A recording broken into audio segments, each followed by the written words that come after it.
ministro Alexandre de Moraes, do Supremo Tribunal Federal, suspendeu a extradição de um criminoso solicitada pela Espanha logo após aquele país negar, em última instância, a extradição do jornalista Oswaldo Eustáquio solicitada pelo ministro.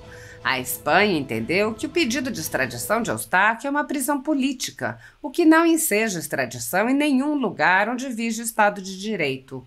Além de suspender a extradição do traficante, o ministro Alexandre de Moraes tirou o traficante da cadeia, determinando sua prisão domiciliar e notificou o embaixador da Espanha a prestar esclarecimentos. A decisão de Moraes gerou uma enxurrada de comentários sobre o comportamento do ministro. O deputado Marcel Van Hatten disse: "O vexame internacional de Moraes aumenta. Quer exigir dos espanhóis a troca de um criminoso búlgaro, hoje preso no Brasil, pego em Barcelona com 52 quilos de cocaína, 52 quilos de cocaína, por um de seus perseguidos políticos que está na Espanha. Não tem limite."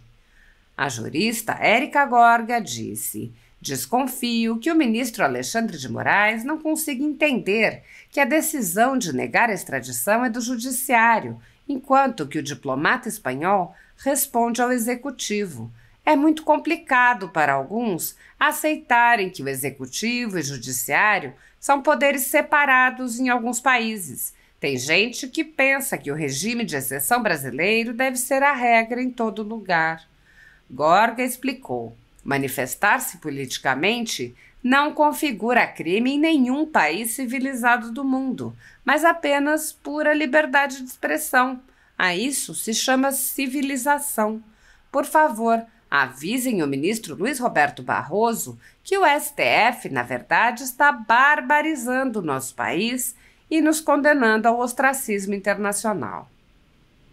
O senador Carlos Portinho apontou: "O Supremo quer trocar um refém do seu Estado Judiciário de exceção, que está exilado na Espanha por crime de opinião, por um narcotraficante internacional. Democracia aqui não é. Pelos seus fins, Moraes justifica os meios os mais absurdos. Anistia já." O senador Rogério Marinho ironizou: "Deve ser uma nova jurisprudência. Crime de opinião agora é o mesmo que tráfico pesado. Afinal, quem ousa criticar o poder de ocasião é tão perigoso quanto quem circula com 50 quilos de cocaína, não é? Pintar uma estátua com batom? Crime hediondo, claro. Já julgamentos com base em simpatias políticas? Isso é a própria defesa da democracia. A tal justiça relativa virou um show de subjetividade, ou seria seletividade. Quando um ministro se vê como farol da moralidade nacional, a justiça, que deveria ser cega, passa a enxergar só o que convém." O senador Flávio Bolsonaro observou: "Alexandre de Moraes soltou um traficante internacional de drogas porque a Espanha não mandou de volta para o Brasil um espanhol acusado de crime de opinião. Alexandre faz mal à democracia e puxa todo o STF para o seu buraco negro de insensatez." O senador Sérgio Moro lembrou: "O STF apenas autoriza a extradição se estiver conforme aos requisitos da lei e do tratado. Cabe ao Executivo a decisão de extraditar ou não. A negativa por eventual falta de reciprocidade pelo país requerente caberia ao Executivo, dando ensejo à negociação diplomática. O Brasil nada ganha dando abrigo ao traficante de drogas." O deputado estadual Márcio Gualberto disse: "Moraes está exigindo explicações do embaixador da Espanha no Brasil. Acabou de demonstrar que o Itamaraty também é ele." O diretor do Instituto Liberal, João Luiz Mauad, ironizou: "Boa, Xandão, faça crescer a sua fama no exterior. Mostre todo o seu poder. Eu mandaria prender o embaixador espanhol na Papuda." O deputado Carlos Jordi apontou: "Moraes acaba de negar à Espanha a extradição de um búlgaro foragido do Brasil, alegando que o país violou o princípio da reciprocidade ao negar a extradição de Oswaldo Eustáquio. O primeiro transportou 52 quilos de cocaína para Barcelona. O segundo criticou o STF. Realmente há muita equiparação nas condutas dos crimes para haver reciprocidade. Que bizarro! A economista Marina Helena disse: a justiça espanhola apontou motivação política no pedido de Moraes para extraditar Oswaldo Eustáquio e negou. Moraes suspendeu a extradição e mandou para casa um traficante, colocando brasileiros em risco para dar o troco aos espanhóis. Agora, a Espanha tem certeza. O procurador Marcelo Rocha Monteiro ironizou: não foram confirmados por hora os rumores de que o senhor Alexandre de Moraes teria decretado a prisão preventiva do rei Filipe VI da Espanha. O jurista Fabrício Rebelo alertou: as decisões exaradas pela Suprema Corte estão agora criando instabilidades diplomáticas para o país, incluindo dar um prazo para um embaixador se explicar por conta de uma decisão do judiciário de sua nação. O desfecho de um processo desses não tem como ser bom. O pesquisador Enio Viterbo avisou: e novamente surge uma oportunidade para os alexandristas e garantistas pularem o muro. Alexandre de Moraes negou a extradição de um traficante para a Espanha e o liberou da prisão sob o argumento da reciprocidade com o caso de Eustáquio, mesmo sabendo que eles não têm qualquer relação. O ministro Alexandre não pode ser patentemente desidioso no cumprimento dos deveres do cargo, como diz a legislação do impeachment. Por isso, é importante que os garantistas e os alexandristas sejam pressionados a dizer até onde vai esse apoio político-jurídico ao ministro, porque o cenário que temos até aqui é o seguinte: ele pode atacar a advocacia? Já o faz, como diz o presidente da OAB. Ele pode pegar voos da FAB de forma irrestrita? Já o faz, como diz a própria FAB.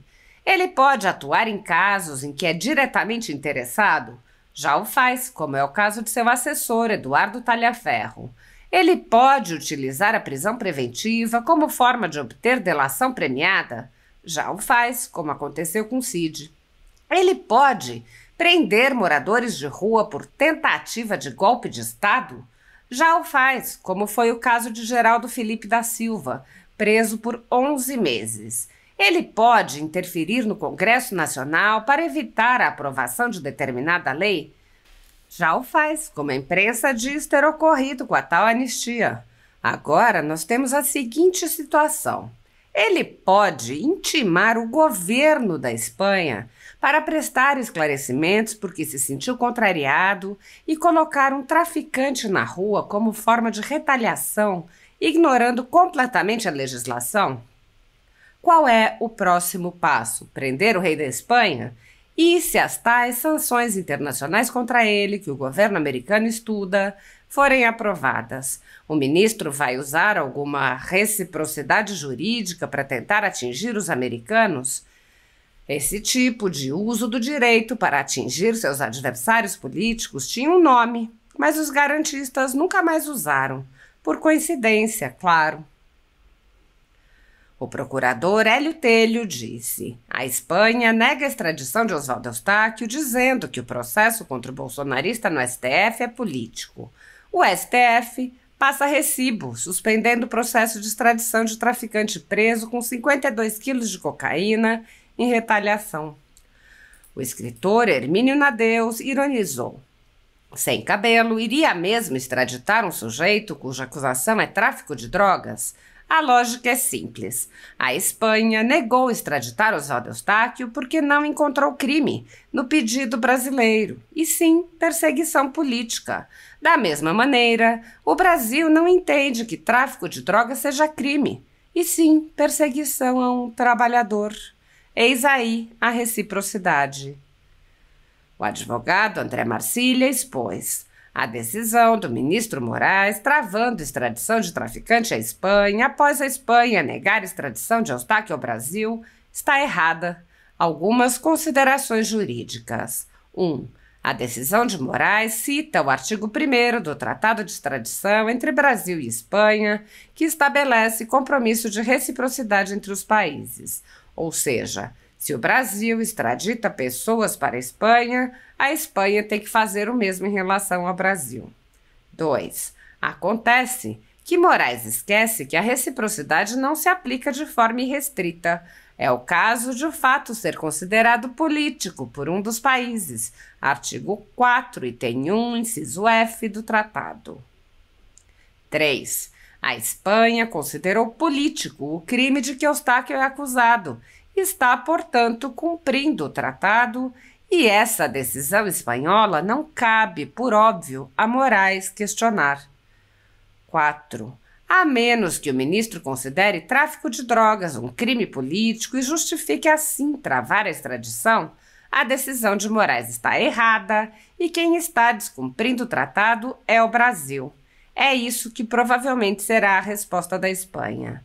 Pelo visto, para além dos Estados Unidos, o STF também comprará briga com a Espanha. O advogado Pierre Lourenço disse: o ministro Alexandre de Moraes assumiu de vez a função de presidente da República, quiçá de imperador do Brasil.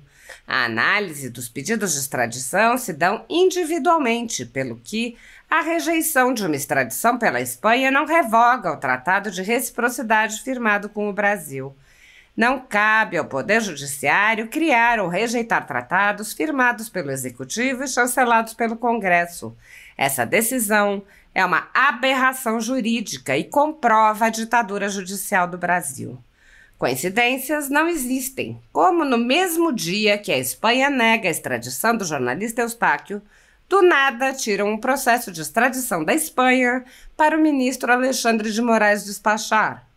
Na própria ação de extradição, a PGR se manifestou reconhecendo o preenchimento dos requisitos legais para a extradição do traficante internacional de drogas. Porém, o ministro Alexandre de Moraes resolveu aplicar a vingança privada contra a Espanha por meio da instituição pública que é o STF. O escritor Hermes Magnus discorreu: Alexandre de Moraes, o homem que acumula mais pastas que Salazar.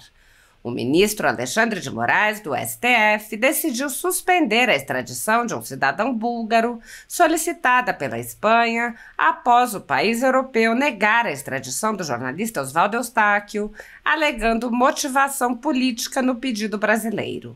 Moraes, que já atua como legislador, executor e julgador, agora assume também as funções de ministro das Relações Exteriores. Determinou que o embaixador da Espanha no Brasil preste esclarecimentos sobre a decisão de seu país, sob pena de indeferimento do pedido espanhol. Com essa nova atribuição, Moraes ultrapassa até mesmo figuras históricas conhecidas por acumular poderes, como Oliveira Salazar. Além de suas funções no judiciário, já demonstrou interesse em áreas como finanças ao interferir em contas de empresas e agora avança sobre a diplomacia. É importante lembrar que a concentração excessiva de poderes em uma única figura pode ser prejudicial à democracia e ao equilíbrio entre os poderes da República. Não sei se Eustáquio é inocente ou culpado. O que sei é que o STF parece cada vez mais um aparelho inquisidor. E, ao que tudo indica, nem os adidos nem o Itamaraty estão mais obedecendo ao ministro. O ex-deputado Deltan Dallagnol disse: o ministro Alexandre de Moraes, em decisão esdrúxula e inexplicável e que viola tudo que se conhece de direito internacional, mandou intimar o embaixador da Espanha no Brasil a dar explicações em 5 dias porque a Espanha se negou a extraditar Oswaldo Eustáquio. Se a Espanha continuar a negar pedidos do ministro, o que ele vai fazer da próxima vez? Vai mandar suspender os jogos do Real Madrid e do Barça? Vai mandar prender Antônio Bandeiras e Javier Bardem, 2 atores espanhóis que dispensam apresentações? Vai mandar bloquear a fortuna de 225 milhões de dólares do Rafael Nadal, um dos tenistas mais famosos do mundo e que hoje curte sua aposentadoria em paz? Ou será que o ministro vai mandar juntar e queimar todas as cópias de Dom Quixote de La Mancha, obra-prima da literatura mundial, escrita pelo espanhol Miguel de Cervantes? Sinceramente, Existe alguma coisa fora do alcance do ministro? Existe algo que Moraes não possa fazer? Há algum limite ainda? O que está acontecendo é tão surreal que, se alguma dessas hipóteses acima se concretizar, não ficaremos surpresos. A advogada Réa Toscano disse: o búlgaro que cometeu crime na Espanha foi pego aqui com 52 quilos de cocaína e Moraes, desprovido de qualquer resquício de juiz ou legitimidade para estar no STF, solta um narcotraficante por raiva do governo da Espanha e deixa os cidadãos à mercê do crime. E o Senado Federal nada faz. O senador astronauta Marcos Pontes alertou: o silêncio diante dos abusos será lembrado no futuro. A história será implacável com os que se omitirem. Quem se cala diante de abusos se torna cúmplice. A democracia está em risco e o futuro vai cobrar posicionamento de todos nós. O momento exige coragem. Sou autor do PL 1357 de 2025, que revoga o título 12 da parte especial do Decreto-Lei nº 2848, de 7 de dezembro de 1940, ao Código Penal, que dispõe sobre os crimes contra o Estado Democrático de Direito, impedindo o uso distorcido do Código Penal contra adversários políticos. Compartilhe com quem ainda está em cima do muro. Comente: o que você acha que o Congresso pode fazer para coibir essas injustiças? Há mais de 10 anos, a Folha Política faz a cobertura da política brasileira. Entre inúmeros conteúdos da vida política brasileira, a Folha Política mostrou ao público os debates em torno de uma proposta de emenda à Constituição que visava aperfeiçoar o sistema eleitoral. A Folha Política mostrou os debates promovidos pelos proponentes da PEC e também os debates ocorridos na Câmara dos Deputados, desde a proposição, passando pela comissão especial que debateu o tema, pela Comissão de Constituição e Justiça, até sua votação em plenário. O jornal também mostrou os pronunciamentos do então presidente da República sobre o tema. Foram expostos os argumentos favoráveis, contrários e, inclusive, os argumentos dos partidos que defenderam a proposta, mas depois votaram contra. O ministro Luiz Felipe Salomão, ex-corregedor do Tribunal Superior Eleitoral, com o apoio de Luiz Roberto Barroso, Alexandre de Moraes e Edson Fachin, considerou que mostrar o debate público com as opiniões de agentes legitimamente eleitos pelo povo e de figuras relevantes da política nacional seria alguma espécie de ataque a alguma instituição. Em decisão inédita, o ministro mandou confiscar a renda do jornal, assim como de outros sites e canais conservadores, para impedir suas atividades. Toda a renda de mais de 20 meses do nosso trabalho vem sendo retida sem qualquer justificativa jurídica. Entre os vídeos cuja renda foi confiscada pelo ministro Luiz Felipe Salomão estão transmissões de sessões do Senado Federal, da Câmara dos Deputados, da Presidência da República, do Supremo Tribunal Federal e do próprio Tribunal Superior Eleitoral, além de vídeos produzidos por políticos eleitos pelo povo, notícias pautadas pela documentalidade, pela publicidade e debates concernentes a temas relevantes para a democracia brasileira. Como parece ser praxe nos inquéritos políticos conduzidos em cortes superiores, matérias da velha imprensa são utilizadas como justificativa para impor medidas arbitrárias, ainda que as matérias não tenham qualquer base em fatos. E essas medidas arbitrárias permanecem em vigor enquanto os inquéritos são prorrogados indefinidamente, sem que os alvos tenham qualquer chance de defesa ou acesso ao devido processo legal. Se você apoia o trabalho da Folha Política e pode ajudar, doe qualquer valor à empresa Raposo Fernandes por meio do Pix, cujo QR Code está visível na tela, ou por meio do código ajude@folhapolitica.org. Caso não utilize Pix, há a opção de transferência bancária para a conta da empresa Raposo Fernandes, disponível na descrição deste vídeo e no comentário fixado no topo. Há mais de 10 anos, a Folha Política vem mostrando a realidade da política brasileira e quebrando barreiras do monopólio da informação. Com a sua ajuda, poderá se manter firme e continuar a exercer o seu trabalho.